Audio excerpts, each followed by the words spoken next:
E aí pessoal, tudo bem com vocês? Bem-vindos à nossa terceira aula do nosso mini curso e eu vou passar para vocês um resumo das ferramentas que nós iremos utilizar. Vamos começar então pela linguagem de programação que eu mais gosto, que é o Python. O Python é uma linguagem de programação de alto nível, conhecida por ser uma linguagem extremamente simples, principalmente se você já tem um conhecimento em outras linguagens de programação, como C, C++, C Sharp. E ela é conhecida justamente por essa simplicidade. Então, uma pessoa escreve um código, você consegue interpretar, ler o outro código sem muita dificuldade. Esse é um dos exemplos aí da facilidade em Python. Além disso, é amplamente utilizado em desenvolvimento web, data science, automação, machine learning, inteligência artificial e muitos outros campos. Além disso, o Python também é conhecido por ter uma vasta gama de bibliotecas e frameworks que facilitam muito o dia a dia de quem está programando. A gente tem, por exemplo, as bibliotecas NumPy, Pandas, SciPy, StatModel, Matplotlib, Seaborn, Scikit-learn, PyDub.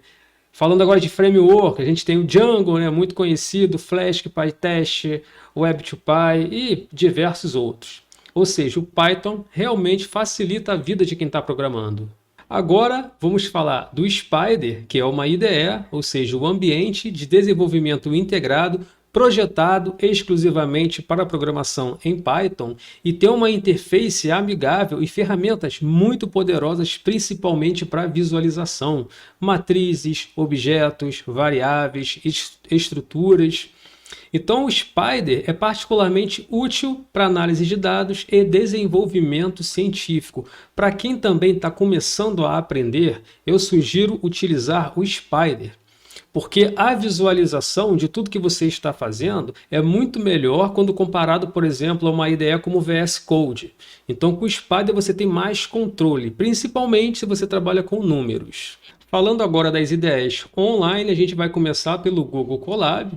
Principalmente a gente vai falar das GPUs, né?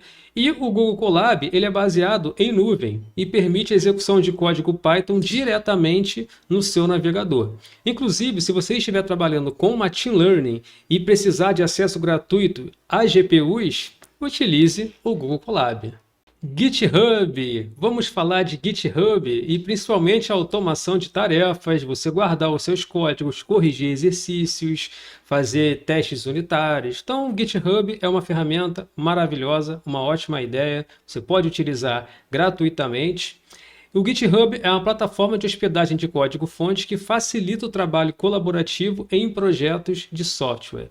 Permite que desenvolvedores trabalhem em conjunto e também possui uma funcionalidade muito interessante, útil também, que é o versionamento de códigos.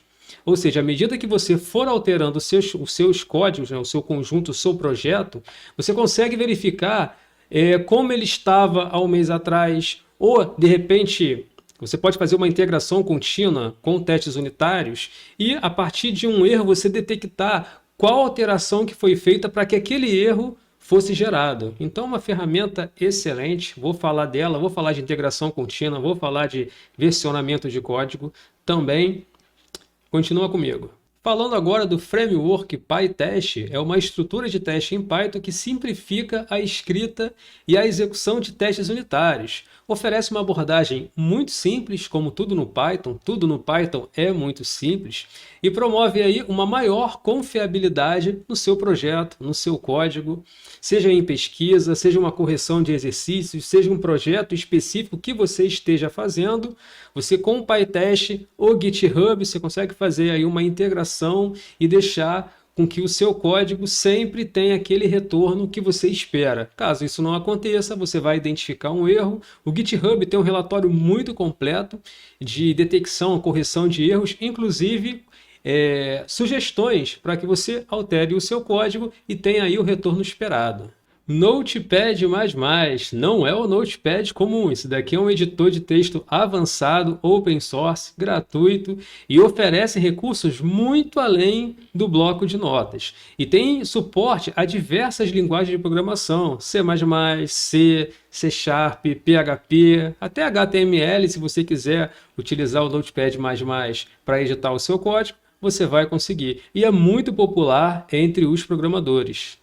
Ainda falando de IDEs online, eu quero uma atenção especial aqui no Compiler Explorer, porque é uma IDE excelente e de altíssima complexidade. Suporta diferentes linguagens de programação, inclusive as mais antigas, assim como seus atributos. Então, vou dar um exemplo aqui do C++. Você precisa utilizar o C++ com uma biblioteca específica. Para você ter um determinado retorno específico, você consegue isso tudo com o Compiler Explorer. Então, na aula de Compiler, eu vou explicar como vocês vão configurar a IDE, os atributos, como você coloca o input, como você verifica a saída, a parte ali do assembly. Então, realmente é muito útil para entender o impacto do código-fonte no nível de montagem e otimizações realizadas pelo compilador. Então, preste muita atenção, não percam a aula do Compiler Explorer, que vai ser muito útil tanto na pesquisa quanto no próprio mestrado e até no doutorado. Agora, vamos falar do MathCha, que é um editor online de documentos que oferecem diversos recursos muito interessantes e muito eficientes na confecção dos seus documentos. Então, oferece recursos avançados para edições acadêmicas, matemáticas e computacionais. Possui capacidade de inserir texto, símbolos matemáticos, desenhos, funções e até mesmo linguagens de programação com a flexibilidade de editar templates. Então, você está criando o seu documento acadêmico, você pode editar o espaço para que você coloque a sua linguagem de programação, seja em Python, seja em C++, seja em PHP ou qualquer outra. Então, além de tudo que eu já disse, possibilita a criação de gráficos e diagramas, tudo isso em um ambiente integrado, em nuvem e realmente totalmente intuitivo. É uma ótima ferramenta, inclusive para, como eu falei, edição de artigos, pesquisa, resumos, exercícios acadêmicos, pois permite, além de todas as opções disponíveis, salvar diretamente em HTML para inserção de sites e blogs online. Então você pode criar o seu documento e já salvar em HTML. Claro que possui outras extensões também, como por exemplo PDF, ou você pode pegar uma parte do seu código e exportar para LaTeX. Enfim, são muitos recursos interessantes que vão auxiliar em muito na sua pesquisa.